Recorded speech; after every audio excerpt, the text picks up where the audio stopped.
Good morning and welcome to Coffee Time with Kauffman, the comfortable place to talk about women's leadership. Today I'm here with Samantha Mateo and we are talking about progress without perfection. Hey, Samantha. Hello everyone. Samantha is a seasoned, resourceful, and accomplished electrical engineer with extensive experience across large-scale projects involving design, upgrades, installation, integration, programming, and commissioning of advanced control systems. She has superior AutoCAD skills, including design and development of civil, mechanical, electrical, architectural, structural, and layout drawings. She has well-developed communication skills and a proven ability to effectively engage and collaborate with key clients and team members. She has a solid, precise work ethic with a strong commitment to completing projects on time and under budget. Samantha is a joy to talk to, and she is a superheroine in her accomplishments. But before I get into that, my name is Maria Kauffman, and I'm a life coach. Today, I'm drinking some flavored coffee. It's a chocolate hazelnut goodness. What are you drinking, Samantha? I'm from South America. I'm drinking Colombian coffee, which is next to my home country, Venezuela. It's very good. Ooh, I am definitely jealous. Would love to get a taste of that. Cool. So tell us about yourself, Samantha. Yes. Well, thank you so much for having me. It was an honor to have you reach out to me, and our first conversation was so we click. Well, just to make the long story short, I am Samantha Mateo. I am from South America, specifically Venezuela, and I think even though I'm from Venezuela, I consider myself a citizen of the world. I have lived in Venezuela, in Australia, and then since 2018, I live in the United States, and I plan to live in other countries coming in the next coming years. I've been passionate about building things, fixing things, and since I was a kid, basically, I have this abstract mind, and I decided to go for electrical engineering, which was a bit of a challenge because it's a male-dominated field. And then I studied in Venezuela. After that, I moved to Australia, and I worked there, which was the best thing that I could have done. And thanks to that, I have grown so much personally and professionally. And thanks to, I have my heart divided in. I have a big heart, but half of it belongs to Venezuela, half of it belongs to Australia because Australia is amazing. I love it. And then I'm actually Australian as well, so I'm like Venezuelan and Australian. So after that, I developed my career, and I had the opportunity to move to the United States, and now I'm working for Tesla since 2018, which has been the best work experience in my life, but also the more challenging, and that keeps me on my toes. So it's very, very interesting. Awesome. Let's get a look at your t-shirt. I love it. Yes. Engineer like a girl. Awesome. I need to get myself one of those. Yes, I'll try to find you one.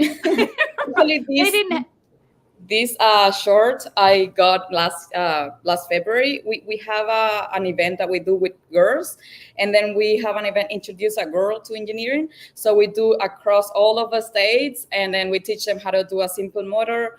The last 2 years has been online, of course, because of what happened. So we join people from Nevada, Buffalo, California, different countries, middle range, mid school, and then we teach them how to build, and they know our experience is such a powerful experience for the kids, for the girls. Oh yeah, actually. Once again, so yes. I was jealous about the coffee, jealous about the t-shirt, and those kind of experiences, getting girls very young exposed to those types of things.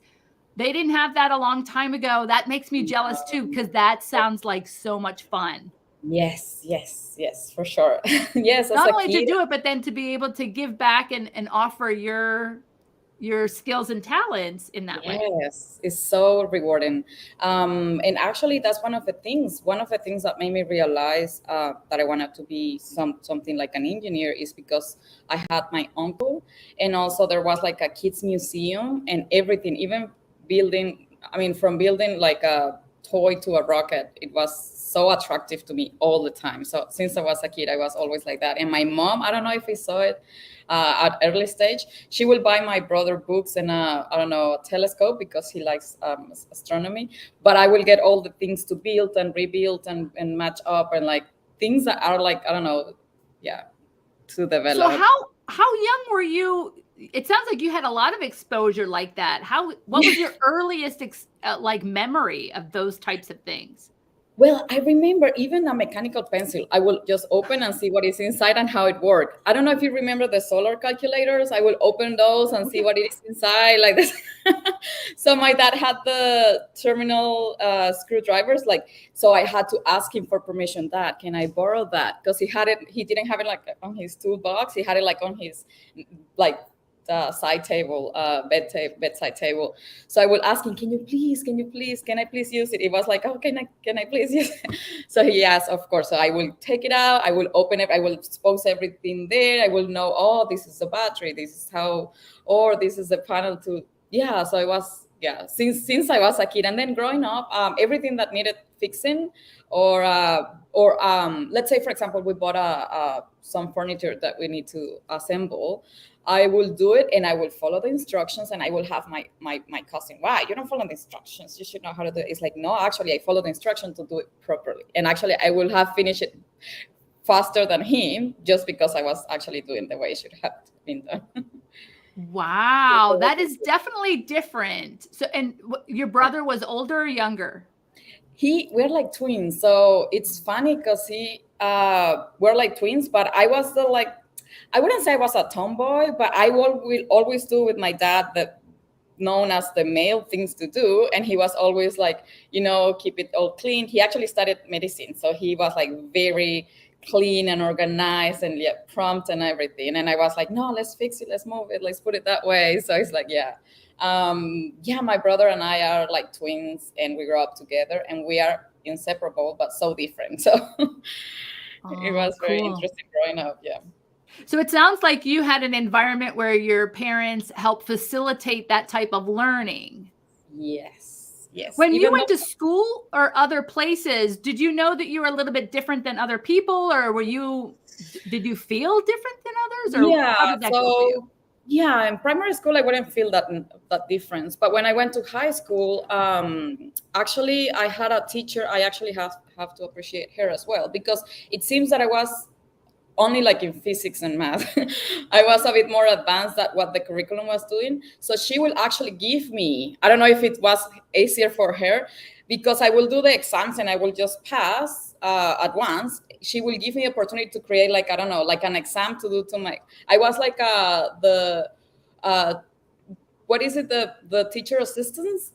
And then I will do the exams and I will be exempt of presenting the exam because I already like passed the physics or math, and I will do the exams for them. I will make it like more fun for them to get attracted, because there's subjects that you see in high school that you are definitely not attracted to, or the teachers don't make it attractive. And that happened to me with history and universal history. Like, I don't know much about it because it was not attractive. But math, even some chemistry, I like I was very good at, and like technical drawing as well. I was very good. So that, I think that teacher also like woke up that attraction for physics and math. Yeah. Yeah, that's very important and nice to have those. They definitely stand out and they inform your future when you get good inspiration and support that way. Yeah, and one of the things that I have to appreciate is that my older people that was looking after me recognized those talents and then like open up for exploration and definitely. Great. Yes. So what was it like then as you're getting into high school? How did you know, or how did you follow into the engineering path? Yeah, so I was a bit not clear that I want to be an electrical engineer. So I had like an idea. Okay, I like to build stuff. I like to draw technical stuff, not like a painting or not. Like I like to use my tools, and I was very good like with the dimensions and like the 3D exposures and those drawings. So I was like, the way we do it in Venezuela, there's like an academic test or like a psychological test that you do, and then it tells you, oh, what might be convenient for you from your skills, your desires. I appreciate I had this opportunity, so it was either design, graphic design, or architecture or engineering. Yeah. And then within the engineering, there was a book like this thick about all of the engineers we could have done. And then I narrowed it down, and it was either electronic or electrical engineer. That was my. Oh, really? So you were kind of doing the research. Yes, Wow. yes. I don't know. That's something that has helped me a lot with everything, like even for dating. Like I do. Like Okay, doing research? yes. Yes. I love But it. I love it. yeah. So once I have that big book, then I ask my uncle that I look up to, because he was an electrical engineer, and actually I can say like he was my mentor, mi tío Miguel, my uncle Miguel, and then he was an electrical engineer as well, and actually he passed down all of his books to me, and it was like so much value for me. But so these test like gave me these three. But one of the things that I like to draw, like the design draw. And then my other uncle that was architecture, he said like, we don't do the drawings. Actually, we have people that draw for us. So I was like, okay, maybe architecture is not my call. And then with design, with the design, I feel myself creative, but I didn't feel like in my God that was it. And then I just narrow it down to electrical or electronic engineering. And my hometown, there was like 5 very good universities in my country. One of them was in my hometown, but they didn't have electronic engineering. So I could have gone to other two, one in Maracay, which is like 2 hours, and another in the capital, which is like the best uni of all. But also it was harder to get in, and I could have gotten in, but I took like a balance. It's like, maybe I stay in my home country. It's like I don't have to travel, I don't have to go there. I will stay with close to my family and friends.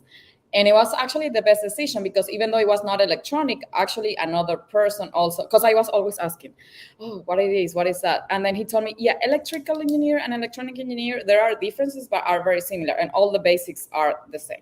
So I was like, okay, I'll start electric engineer, and then I might go like a specialization if I want to go more electronic. And once I was in the electric engineering field, I realized actually I like it better, because I like more automation, control, processes, PLCs, and all of that. So it was actually, yeah, even though I thought I liked more electronic, I actually, it was good that I decided on electric engineering. Awesome. And that was all in Venezuela. Venezuela, yes. Yeah. So we have only 11 years. So my high school, I finished when I was 16, because we finished in July, and then by November I was 17. So I got into university or college by the time I was 16, and I graduated when I was 21, because it's 5 years. So it was very nice.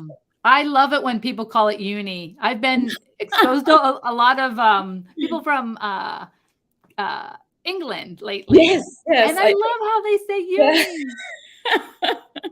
I love it. I will keep saying, I lived in Australia for 8 years, so I keep saying toilet, I keep saying uni, and like, no, you won't take it from me.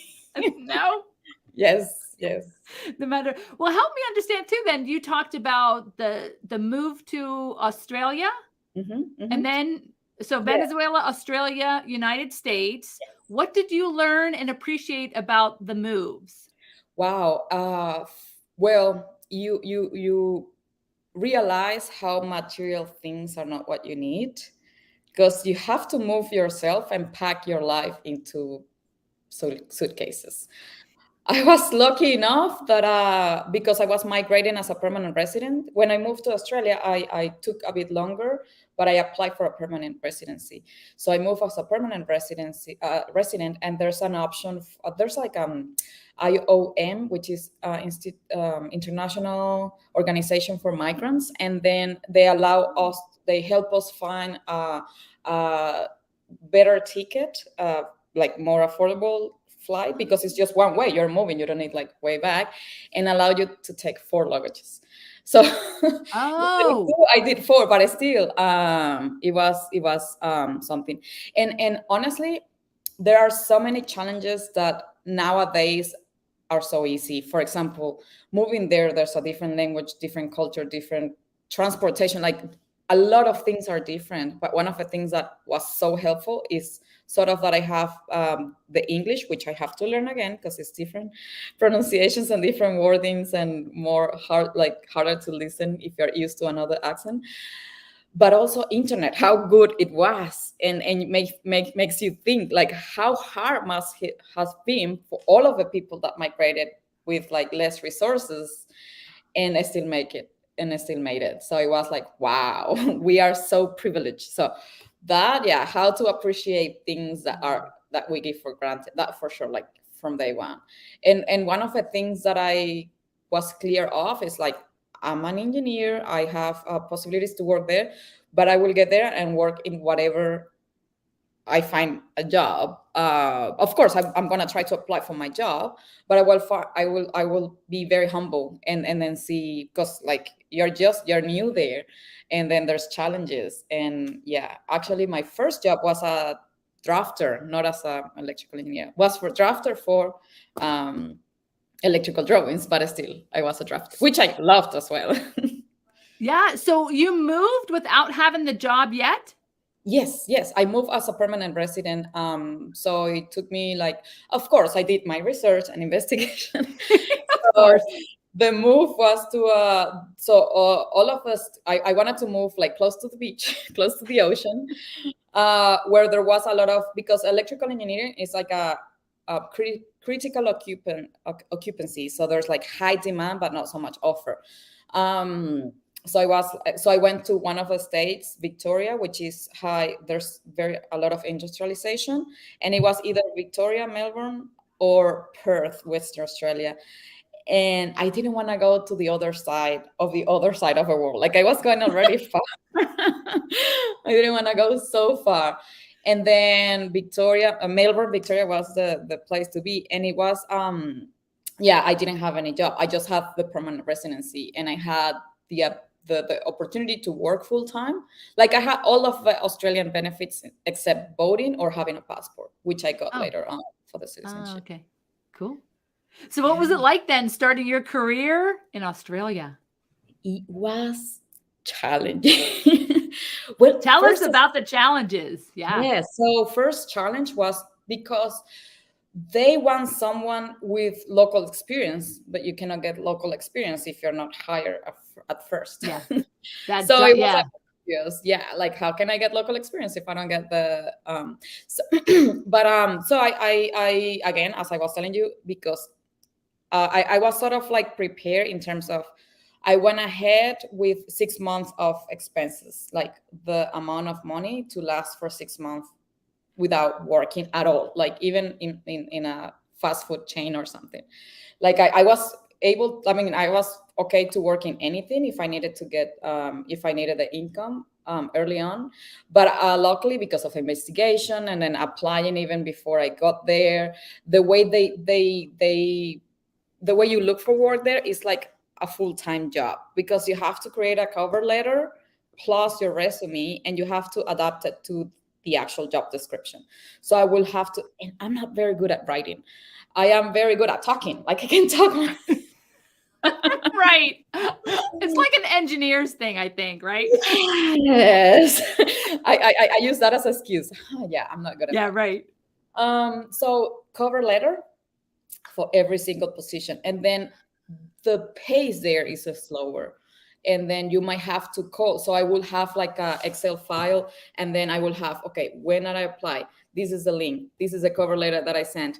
This is the first contact. I will have to call them in two days or so. So you have to like follow up following up, because maybe you don't get an answer. It's not because they are not interested, it's just because they are slower, and then they haven't even seen your resume. So it's like, hey, I apply, have you received my my contact details, my resume, is there opportunity for, like, I will have to do that. Another challenge was to talk over the phone about this, because like if they give you an address to go there for an interview over the phone, oh my gosh, it was so challenging. Oh, I would say the right. highest challenge. Oh, Because they talk differently, and then the pronunciation even of the letters, I learned that Z is a Z, and then H is a H, and then like, yeah, like all of the little things, that the way they pronounce, yeah, their pronunciation is lovely, but it's different. And then when you're not in tune with it at first, then it takes you some more time. So yeah, getting there on time. I didn't have a car at the time, so most of the interviews were in place, and industrial sites are always outside of a city. So sometimes I would have to take a train for an hour and a half.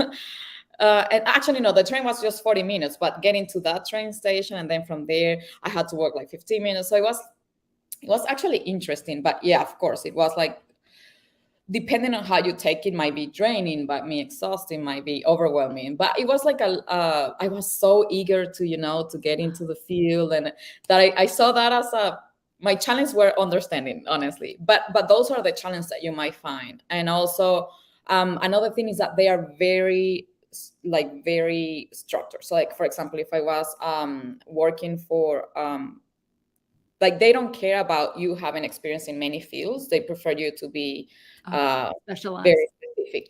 Yes. So to put myself in different boxes where I usually like to have a bit of everything. That was also because if a job was for you to build white boxes without a top, then you cannot apply for a job that builds yellow with a lead. So yeah, something like that. But then once you're in, and then you prove them that you can do the yellow, blue bags and not only boxes and stuff, they actually take that like very good. Like once you're in, and they appreciate so much all of the things that you can bring. And you were determined. So you were just like, okay, bring it on. I'm young, invincible. I'm going for it. I'm going to get this. Yes. Good for you. How long did it take you? Actually, I arrived June 13, which is like actually it's gonna be 12 years since I left Venezuela. June 13, and I was working August 26, so it would say like almost 2 months and a half. Yes. Wow, that's fast then. Yes, I started as a drafter though, and within the same company, I have to appreciate the opportunity they gave me, because the first time, so another thing that is important there is networking, like basically, and that matters, I will say, in every country. And I was going to say, yes. Every country. So actually the job that I found was through a person that he put me in contact with this company, because he saw the potential in me. So he put me in contact with the company that I went into. So I went to this company and I did like a test for a drawing, because I was as a drafter. And then I was like, I got there and they were like, oh, here, do this. And I did it. And like the person that gave it to me left because he had to go somewhere on site. And I was like, okay, who do I show it to? So like they completely ignore me. And I was like, for real? Okay, I will try another one and another one. And when I was already applying for another job elsewhere, but then this person insisted to this company, you have to consider her. And then I really appreciate this person. So I say, okay, I will give them another chance, because they ignored me completely the first time. So it was like a bit of a bumpy start, but after I started, they were so good. And when I started, there was a programmer in the company. It was like a residential and commercial company, but not so big, and actually grow up in the 4 years that I was there. And the programmer left like 6 months after. So I inherited that position because I already started doing some. So I don't know, call it luck, call it like a choice, like a coincidence, or But That's I how, was there right. at the It's an right time, at the opening. right moment. Yes. So And I you already took it. knew the clients. I already knew the projects because I was doing documentation and drafting for these. And it was there. And then after that, the challenge was, I will say 3 challenges for me specifically, which is being a female in a male, like I almost never had any other female working with me. Yeah. um Being from overseas, like another country and accent, and the other one was to be young, because I was Yeah. 24, 25, 27, and like well, according to a lot of people, I look younger than my age. So even when I was 27, I looked like I was 24 or 23. So they I don't know, maybe misconcepts of not thinking that you were up for the job. Right. Wow. So you get in, you're determined, you're all kinds of obstacles, but you kind of have this impossible or an unstoppable drive within you. Lots Yes. of research. It's like anything that comes your way, you're just like, okay, you know, I'm Yeah, going to do yeah, this and do that. Even yeah. with the networking, like you said. Yes, yes. So help us understand then from a higher level that how did that transformation from Australia to the US happen? Yes. So there was like a shortage of actually labor in Australia is very expensive. Okay. So all of the car manufacturers literally closed manufacturing in Australia because it was so expensive. So only like the design remained there. So there were 3 majors: Toyota, Holden, which is like the equivalent to General Motors, and Ford. So Australia, there's a agreement between Australia and the United States for working visas, which is similar to H-1B, but it's E3 and it's specifically for Australia. And there's like 10,000 a year that they grant, and only like 3,000 people apply. So it's like easy to get. So Tesla, which is like growing exponentially and like capturing talent, they were just looking for people in Australia. They actually went there to do interviews. And I remember I got a message on LinkedIn, and I was like, Really? yes, yes, it's important to keep your LinkedIn profile updated if you want to be in the loop. And and I'm not very good with keeping up with social media. I mean, I use social media to see like memes or share with family because I've been away from home too long. But LinkedIn, I always am active. I always like share important or useful information or even funny jokes within engineering. And I got contacted, and I was like, nah, this is a spam. Like, who is gonna contact me from Tesla in California to do it? But I was like, how come? Like, I thought it again. Like, I mean, they're not asking me for any personal. They're just for any personal information. They are just asking for a chat. So like a 15-minute chat ended up being like an hour and a half because it was like yes, yes, like yes. And there's one specific thing that they needed. So in the United States at the time, the most or always predominant controller is Allen Bradley or Rockwell Automation. In Australia, yes, which I sort of work with too, but they were using in Tesla, they were using Siemens and TA Portal, which is the latest software for Siemens. It's like a new approach. It's all in one, HMIs, drive, everything. And I loved it, TA Portal. And I actually started using it in 2014. So by the time they contacted me in 2017, end of 2017, they needed people with Siemens experience because predominantly United States is Rockwell and Allen Bradley.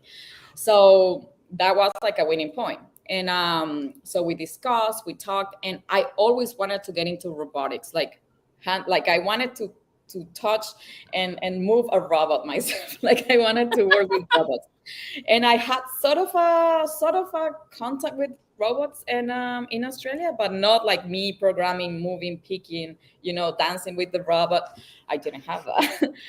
So everything was good when they contacted me from Tesla because like I had nothing to lose. I went through like I was married. I went there with my ex-husband, and I kid you not, like it all happened. I always had a fascination with San Francisco. because of books and movies.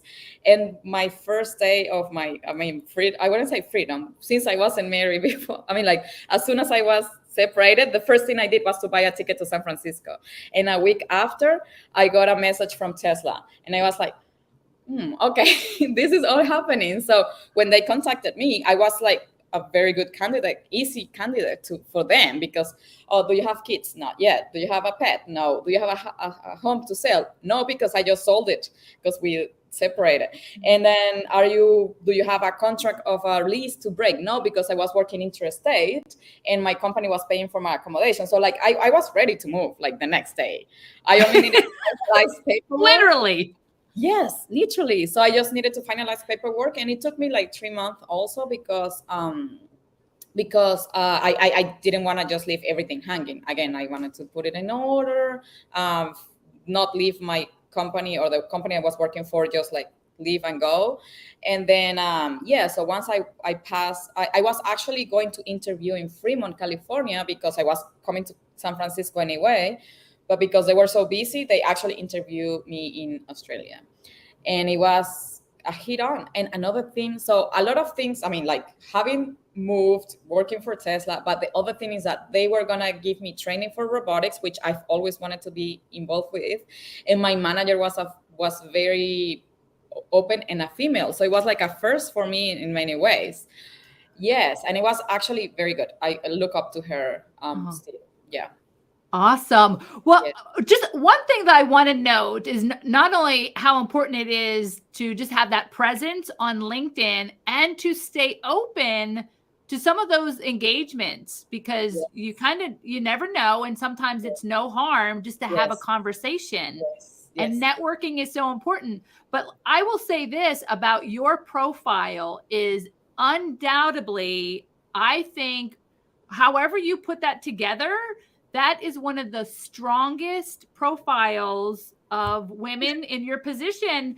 And because you speak with confidence and you speak to what you're capable of and what you offer the world. Yes. And that's really powerful.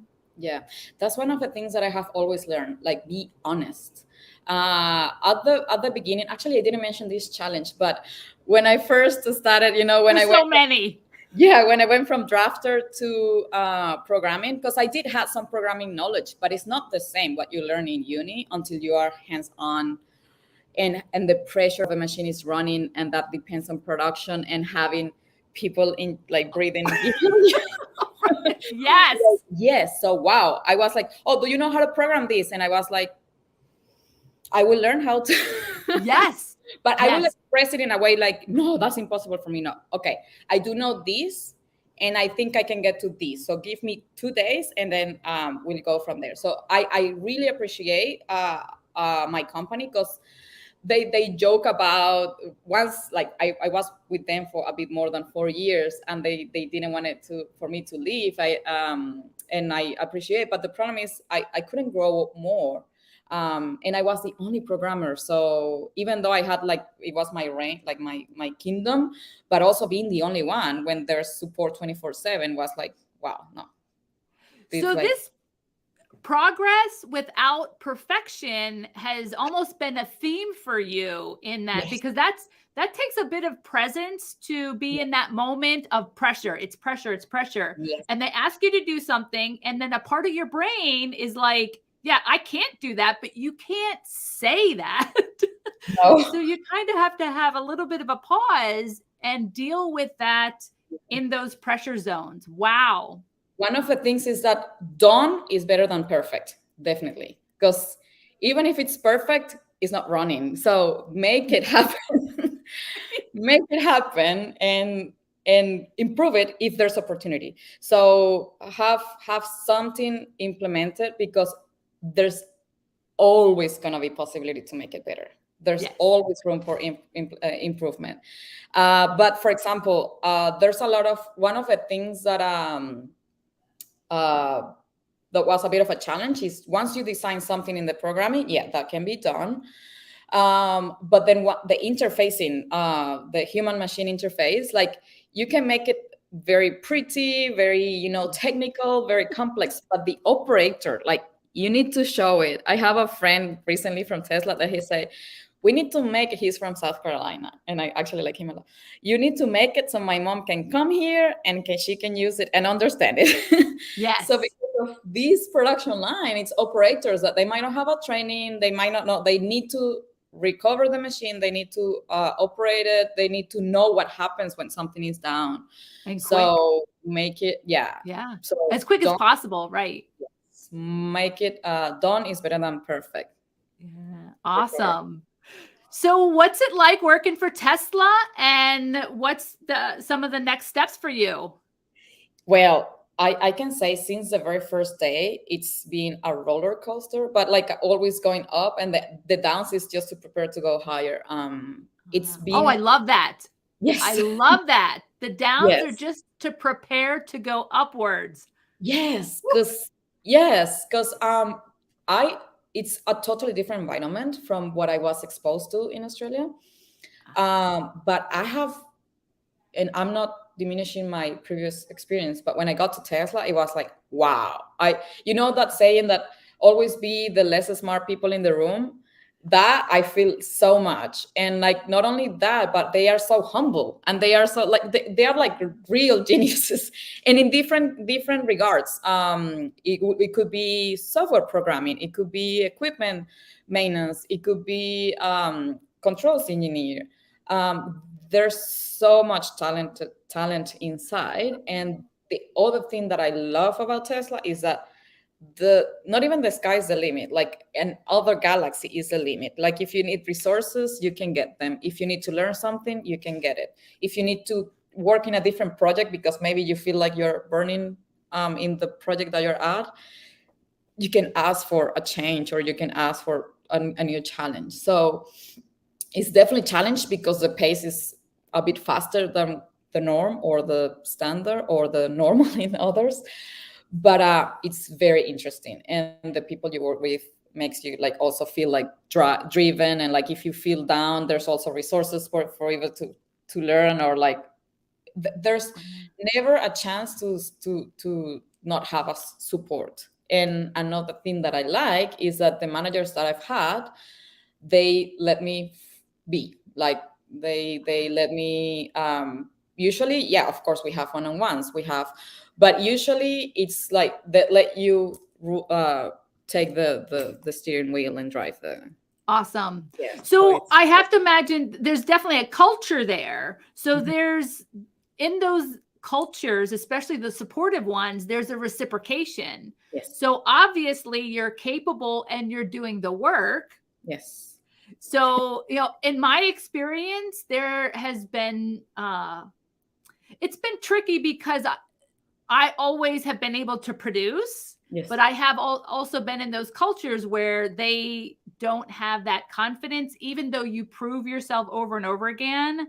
So that gets to be pretty draining yeah, when you're in cultures that can't appreciate, and they're not so humble, and they won't give you what you need, even whenever you're truly trying to make an impact and trying to make progress. So that's really good to hear. I love to hear that about Tesla, and certainly about opportunities in today's world, that truly exists. yes, yes. I feel like you know how some other countries or some other companies are more like a vertical hierarchy. What I have seen in Tesla is like, even the highest person in the rank gets in the line and see what is the problem and try to help and give ideas and make it better and propose other. So it's not like the managers or the people that you have to report to don't know what they are talking about, or they don't feel what you're suffering, because they are there in the line and getting things moving. So Wow, that does tend to be part of that case, is that leadership comes from the top. So yes, when they do have that knowledge and leadership, certainly that compassion and that empathy, yeah, wow, that's pretty powerful, and it must be exciting. yes, yes. Oh, I love what's it. some of the fun parts? Tell us about the fun. Well, honestly, I mean, like making. I was first on the Model 3 manufacturing, so like, I mean, like for me, it's so fun just to see things moving, being picked up, and assembling, and like seeing how something that you develop in the code, it's making it better either for reports or operational or safe as well. That's very good. I mean, like, just being hands-on is so rewarding. And now I'm not that much hands-on, but oh my gosh, like the production is so sexy to see the machines operating. Of course, not when something goes down, but once you get there and fix it and make it run, it's so good. And then having the report. Well, hold on a second. I want to take a pause there and appreciate what you just said, because that was a big part of my career that I really felt like I could never share with other people. But the sound of a working manufacturing line, the sound of construction, the sound of all of these things, and the visual aspect, I mean, the whole experience is really beautiful. Yes, it's amazing. And everyone, it's there. I mean, like from operators to whoever implemented the line, to whoever programmed it, to whoever is running it. So it's very good. And there's a lot of pride. Yes. And actually, that's also nice when you go in and it's like, oh, here comes the one that is going to fix the line for me or something like that. Or, oh, you make it so much easier for me. You know, it's like giving back. The appreciation. So obviously when you prove yourself, and that, I love that too, on the manufacturing line, when you're helping these people that do this work day after day, they appreciate you. Yes. I don't know if it's a female thing also, because you put yourself in their position.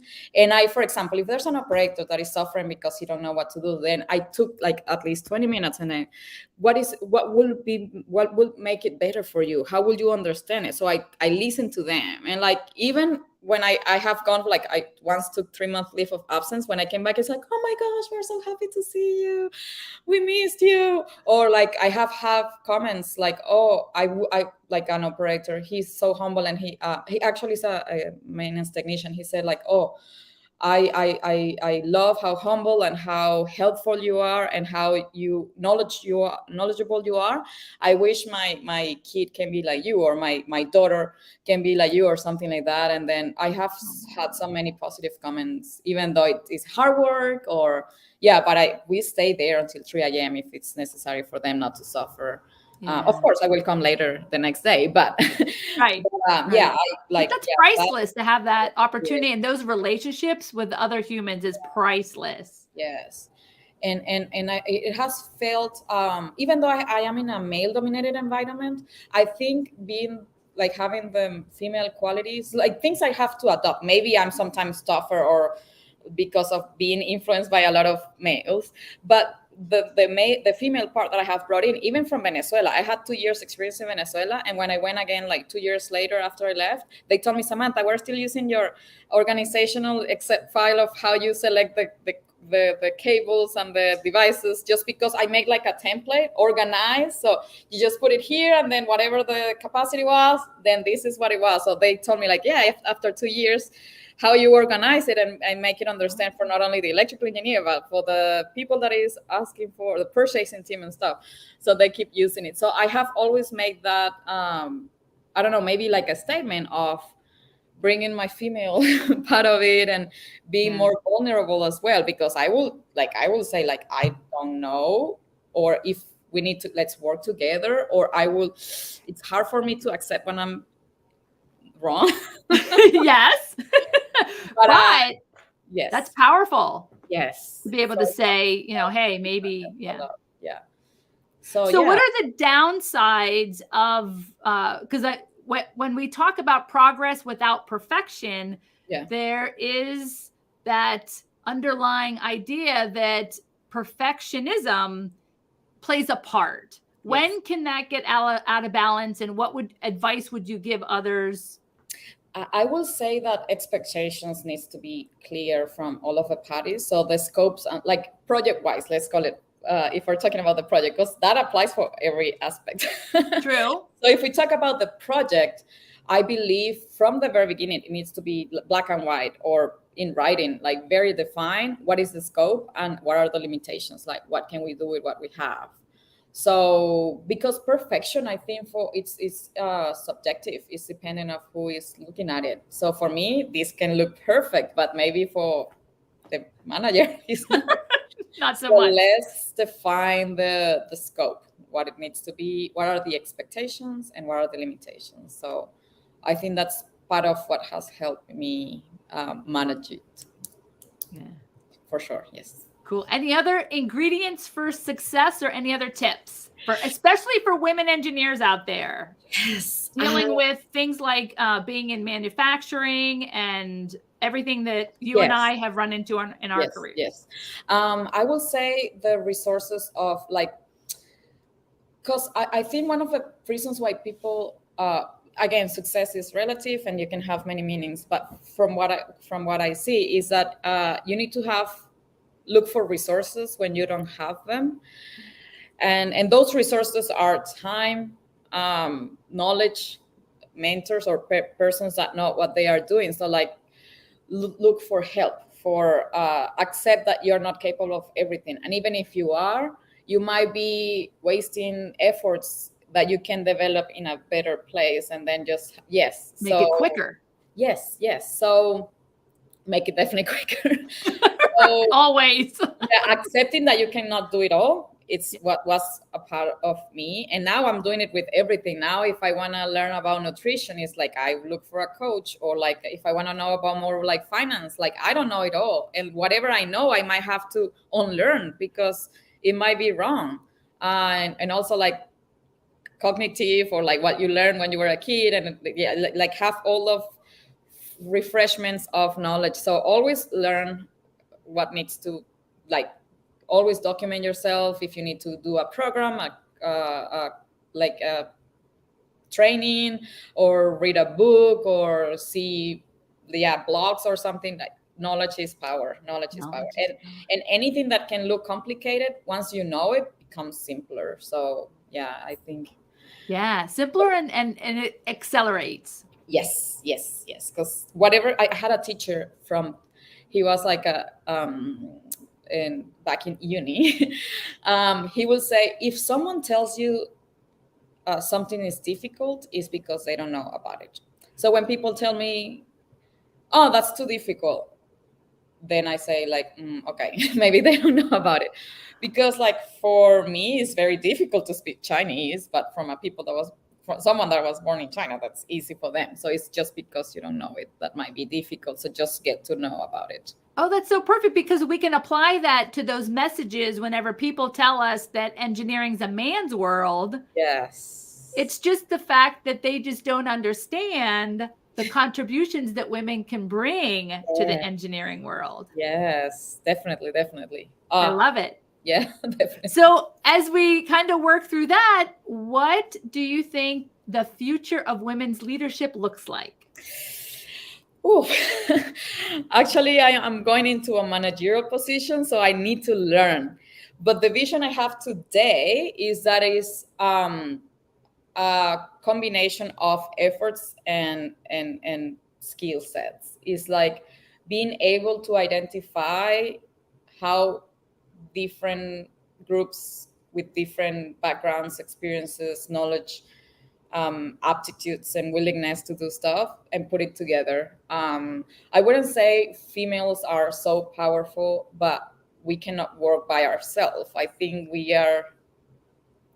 in my opinion, we should work as a unity, or combining forces with males as well, and like all of and all in between. Yeah. So the future of women's leadership is partly understanding how powerful we can be as we work together. Yes. Cooperating. Yes. Yeah, I think there is a powerful thing there, because I think the more that we can do that, the more we also show what is capable to others. And then it starts to change everyone, not only other women, but it will start to change men too. Yes. And I will say adaptability as well, because we're in a very changing world, and required things can happen as well. So you just have to adapt, and adaptability absolutely required. Cool. So what as you look toward the future of your career, where would you like to be in like 10, even 20 years? Well, I had a bit of a mental breakdown like 2 years ago because I was so overwhelmed with work. I was the only one working, and that made me realize how important taking care of myself is and appreciating the things you have around you, like your family moments. So it's not only work, work, work, or your commitment to it. You're expandable. So I am looking at myself. I'm actually working towards my financial independence, and like sort of like what you did, like I look up to you for that.